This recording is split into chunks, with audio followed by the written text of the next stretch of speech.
आज क्लास 10 का second chapter का एक टॉपिक होगा जिसका नाम है आर्द्रता तथा वर्षा या वर्षण। आर्द्रता क्या है इसके बारे में जानने के पहले हम लोग जानेंगे कि जल चक्र क्या है। जल चक्र क्या है?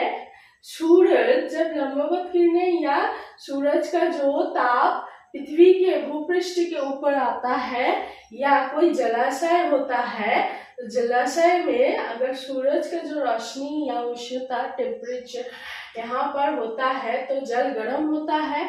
जल का दूसरा जो रूप है बाष्प का आकार धारण करते हैं। गर्म होने के बाद बाष्प के रूप में जल धीरे धीरे ऊपर उठता है।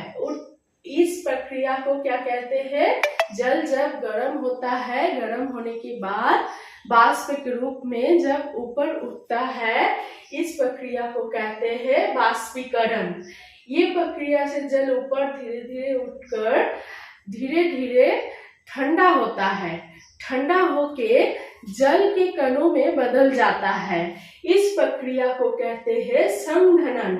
ये जो ठंडा होके जल के कणों में बदल जाता है, उसके बाद जो रूप होता है वो होता है बादल का रूप या मेघ में परिवर्तित होता है। जब मेघ में परिवर्तित हुआ उसके बाद भारी होके वो क्या होता है, वो धीरे धीरे ग्रेविटेशनल फोर्स या गुरुत्वाकर्षण शक्ति के द्वारा पृथ्वी के ऊपर या भूपृष्ठ के ऊपर क्या होता है, पानी के रूप में वर्षण होता है। पानी के रूप में वर्षण होता है। इस प्रक्रिया को कहते हैं वर्षण या प्रेसिपिटेशन।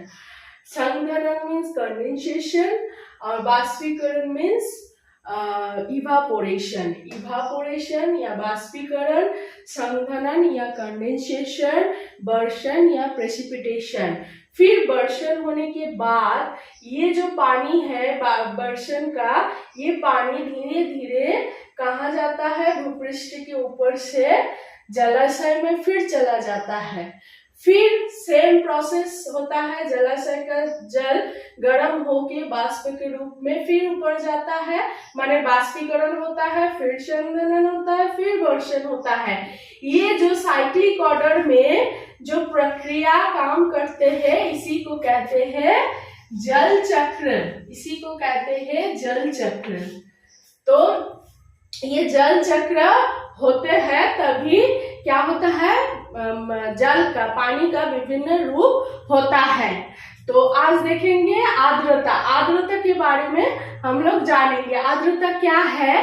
कोई निर्दिष्ट परिमाण वायु और निर्दिष्ट परिमाण उष्णता में निर्दिष्ट अंचल में क्या होता है, उस अंचल में निर्दिष्ट उष्णता का जो वायु होता है उसमें जल वाष्प धारण करने का जो क्षमता होता है उसी को आर्द्रता कहते हैं। आर्द्रता 3 प्रकार का होता है: वास्तविक आर्द्रता, विशिष्ट आर्द्रता, सापेक्ष आर्द्रता। अब जानेंगे वास्तविक आर्द्रता क्या है। कोई निर्दिष्ट आयतन, निश्चित इकाई का जो आयतन है उसमें जलीय वाष्प धारण करने का जो क्षमता होता है उसी को कहते हैं वास्तविक आर्द्रता। और विशिष्ट आर्द्रता क्या है? निर्दिष्ट उष्णता के जो वाष्प, निर्दिष्ट उष्णता के जो वायु में जल वाष्प धारण करने का जो क्षमता होता है उसी को क्या कहते हैं? विशिष्ट आर्द्रता। यहाँ पर दिया गया है किसी समय किसी निश्चित इकाई आयतन की वायु में विद्यमान जल वाष्प के भार को वास्तविक आर्द्रता कहते हैं। अभी अभी कहा कि निश्चित इकाई आयतन के जो वायु है किसी समय वहां क्या होता है, विद्यमान जितना जल वाष्प होता है उसी को क्या कहते हैं? वास्तविक आर्द्रता कहते हैं। और वायु में विद्यमान आर्द्रता को व्यक्त करने का ये उपयोगी तरीका है वायु के प्रति इकाई भार में जल वाष्प के भार को विशिष्ट आर्द्रता कहते हैं। ये हो गया वास्तविक आर्द्रता। और सेकंड हो गया विशिष्ट आर्द्रता। इसमें वास्तविक आर्द्रता में निर्दिष्ट इकाई आयतन का जरूरत होता है, यहाँ निर्दिष्ट उष्णता का जरूरत होता है। और लास्ट है सापेक्ष आर्द्रता। सापेक्ष आर्द्रता क्या है? सापेक्ष आर्द्रता होता है जो वास्तविक आर्द्रता होता है, वास्तविक आर्द्रता और वाष्प ग्रहण करने की जो सामर्थ्य होता है, दोनों का शतकरा अनुपात को ही सापेक्ष आर्द्रता कहते हैं। सापेक्ष आर्द्रता से उष्णता का एक रिलेशन होता है। अगर उष्णता अधिक होता है तो उसमें जल वाष्प धारण करने का क्षमता अधिक होगा, तब क्या होता है? सापेक्ष आर्द्रता कम होता है। और उष्णता कम होने से जल वाष्प धारण करने का क्षमता कम होगा, तब सापेक्ष आर्द्रता अधिक होता है। ये आर्द्रता अगर अधिक होगा तो वृष्टि होने का चांसेस ज्यादा होता है। और हम लोग इसके बाद कुछ यंत्र के बारे में जान लेंगे। अभी तो वृष्टि के बारे में बोल रहे थे, वर्षण के बारे में। ये वर्षण होने के लिए, वर्षण मापने के लिए एक यंत्र यूज होता है, उसको बोलते हैं rain gauge. Hygrometer, barometer, thermometer, ये क्या है? बैरोमीटर एयर प्रेशर मापने का यंत्र। हाइग्रोमीटर है वायु का जो आर्द्रता है, आर्द्रता मापने का यंत्र क्या है? हाइग्रोमीटर।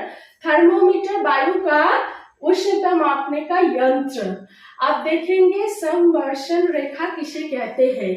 समवर्षण मतलब किसी जगह अगर 100 सेंटीमीटर बारिश हो रहा है और दूसरी जगह और कोई जगह 100 सेंटीमीटर का बारिश हो रहा है, ये जो 100 सेंटीमीटर का बारिश हो रहा है, इस अंचल को जो कल्पित रेखाओं से जोड़ा जा सकता है, इस कल्पित रेखाओं को क्या कहते हैं? समवर्षण रेखा। तो आज का जो टॉपिक था वो था आर्द्रता तथा वर्षण के बारे में। ओके।